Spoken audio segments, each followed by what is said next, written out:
નમસ્કાર, સમય news YouTube ચેનલમાં તમારું સ્વાગત છે। ચૂંટણીના પરિણામો પહેલા સટ્ટા બજારોનો મોટો ઘટાડો, 4 ઉમેદવારોના ભાવ ઘટ્યા। લોકસભાની ફરી એક વખત બુકી બજારે ભાવ બહાર પાડ્યા છે। 25 બેઠકોને 5 લાખની લીડની ટાર્ગેટ સેટ કરવામાં આવ્યો છે।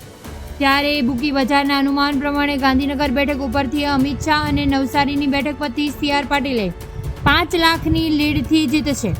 કચ્છ બેઠકમાં વિનોદ ચાવડા 2 લાખ અને વડોદરામાં હેમાંગ જોશી 3 લાખની લીડથી જૂજશે। રાજકોટમાં પરસોત્તમ રૂપાલા, જામનગરમાં પૂનમબેન માડમ, બનાસકાંઠામાં રેખાબેન ચૌધરી અને આણંદમાં મિતેશ પટેલ સહિતના જીત શક્યતા વધારવા માટે ફેવરિટ તરીકેનો ભાવ વધ્યો છે। ત્યારે તમને જણાવી દઈએ કે રાજકોટમાં પરસોત્તમ રૂપાલાને જૂનો ભાવ 7 પૈસા ફેવરિટ હતો, જ્યારે ઘટાડીને 5 પૈસા થયો છે। આણંદમાં એ ભાવ ઘટીને 30 પૈસાથી 22 થયો છે અને સાથે પોરબંદરમાં મનસુખ વસાવાનો ભાવ જૂનો 3 પૈસાથી ઘટાડીને 1 પૈસા થયો છે। ભરૂચમાં આ રીતે ભાવનો ઘટાડો જોવા મળી રહ્યો છે। તમને જો મારો આ વિડીયો